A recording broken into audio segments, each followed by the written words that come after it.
자, 안녕하세요. 최강사주입니다. 자, 이번 강의는 2강, 을목일주, 부자사주를 놓고 한번 공부를 해보는 시간을 갖도록 하겠습니다. 저번 1강에서는 간목일주에 대해서 우리가 일론 머스크의 좋은 예문을 놓고 공부를 해봤습니다. 그렇다면 오늘 2강, 을목일주, 부자사주, 박찬호 선수 명절 놓고 한번 공부를 해보는 시간을 갖도록 하겠습니다. 박찬호 선수는 개미년 기미월 을축일에 태어났습니다. 시는 불분명해서 시는 생략하겠습니다. 아직 박찬호 선수가 60이 안 된 관계로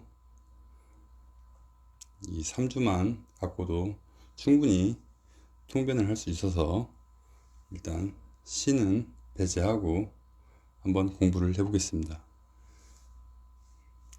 박찬호 선수는 을축일주입니다.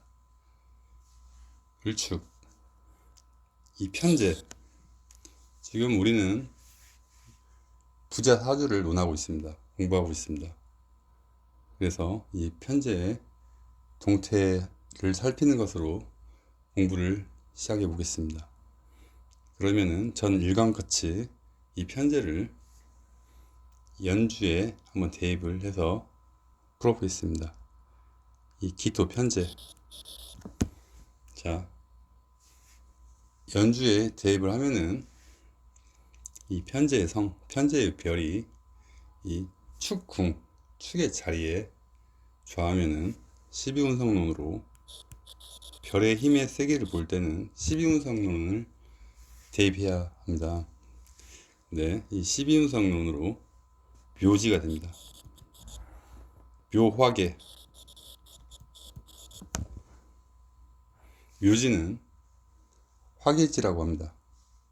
12운성과 12인살은 똑같습니다.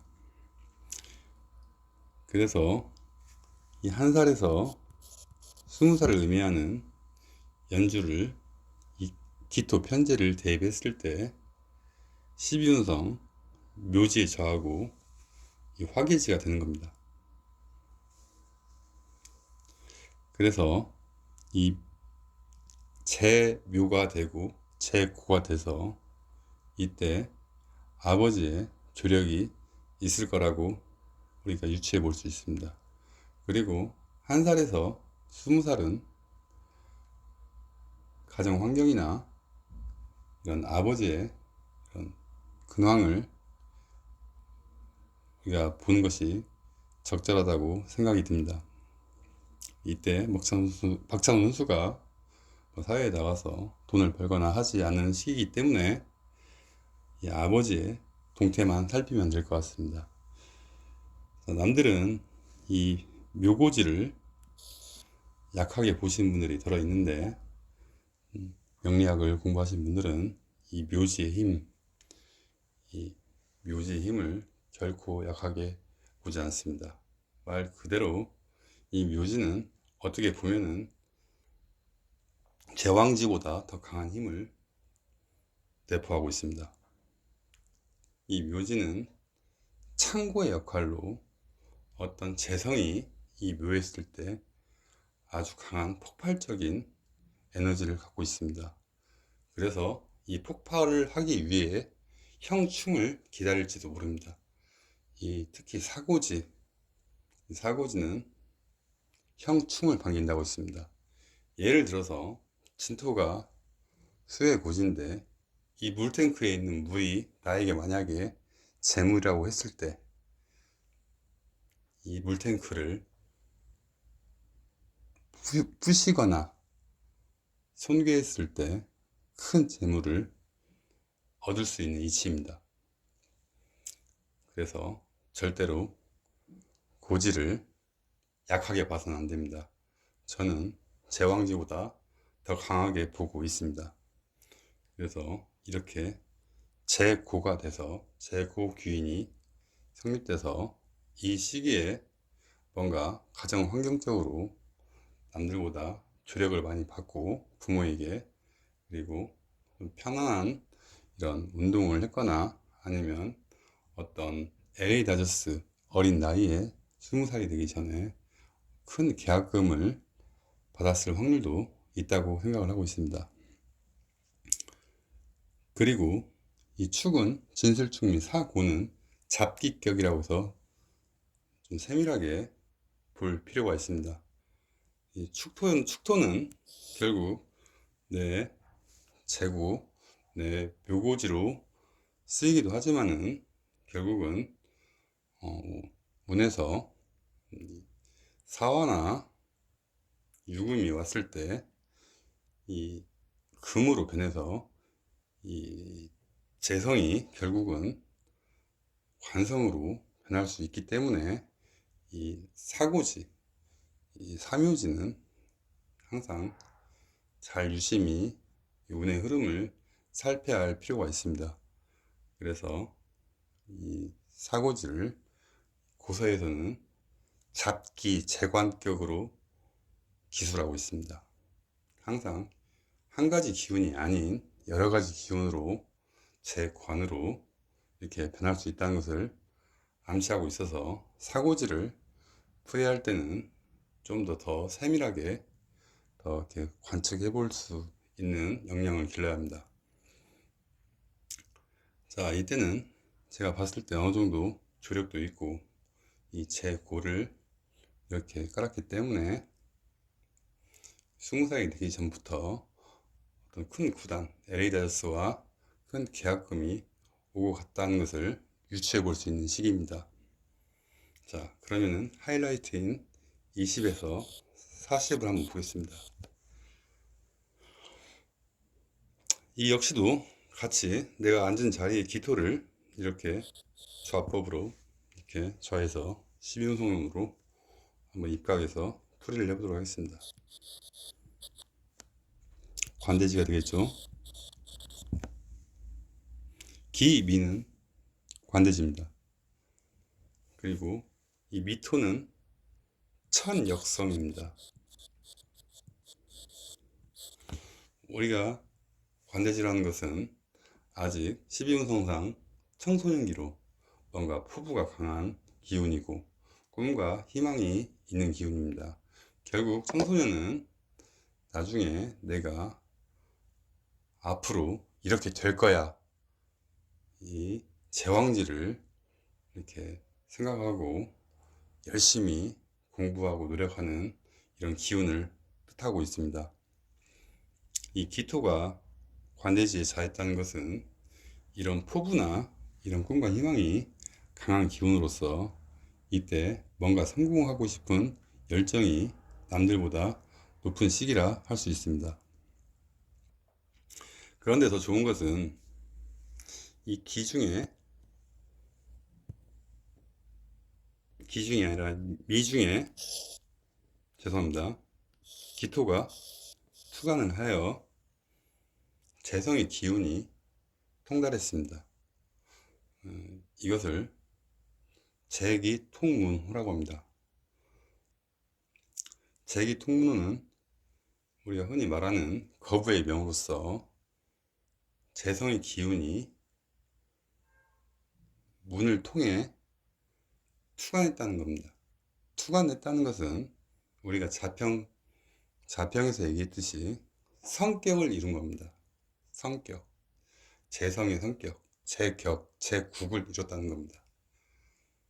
투관했다는 건 재성의 근이 강한데 재성이 투관했다는 것, 통달했다는 것, 그것을 재기통문호라고 합니다.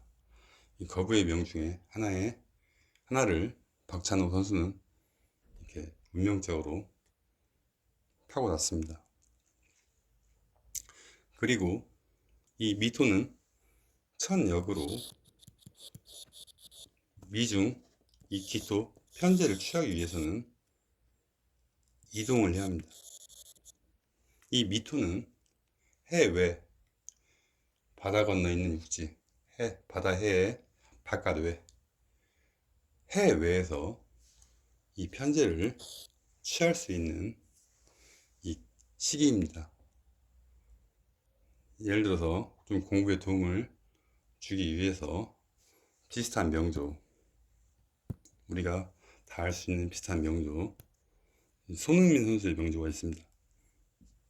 손흥민 선수의 명조도 박찬호 선수와 같게 을목일주가 이렇게 20살에서 40살 구간에 이토의 천역 자리에 처하고 있습니다. 천역에 관대지에 이렇게 처하고 있습니다. 이 기토를 손흥민 선수 역시도 이 기토를 취하기 위해서는 천역이라고 해외로 이동을 해야 합니다. 그리고 이 미토 중에는 비견이라는 나와 같은 경쟁자가 있습니다. 이 재물을 성취하기 위해서는 이 경쟁에서 살아남아야 하고, 이것은 운동선수에게 더 좋은 기동력이 될 수 있습니다. 해외에 나가서 같은 편, 제가 나중에 이제 비견 겁제에 대해서 다시 설명을 할 거지만은 지금 말이 나온 김에 약간의 보충 설명을 하겠습니다. 이 을목, 이렇게 미토 중 이 재물도 있고, 이게 비견도 있고, 이렇게 식상도 있습니다. 이 비식재로 지금 흐르는 명조인데, 이 비견을 이겨야만이, 경쟁심에서 이겨야만이 이 재성을 취할 수 있는 구조입니다. 이 식상, 이 상관, 내 능력으로 이 비식재의 운명을 타고났습니다. 이 비식재의 구조는 이런 어떤 경쟁력이 있는 운동선수에게 적합한 명이라고 할 수 있습니다. 결국 비견은 내 동료이기도 하지만은 내 동료보다 더 뛰어나야지 내가 재성을 성취할 수 있고 이름을 날릴 수 있는 그런 구조입니다. 그래서 경쟁심이 강한 이런 직업, 특히 운동선수 딱 적합한 직업이라고 할 수 있습니다. 자, 다시 박찬호 선수의 사주 넘어와서 이제 본원으로 가서 일주를 보겠습니다. 일주는 40에서 60을 관장하고 있습니다. 똑같이 이 편재의 별을 이 축토의 궁에 한번 저하여 12운성으로 보면은 아까침의 연재와 같은 이런 결과를 얻음할 수 있습니다. 12운성 축토는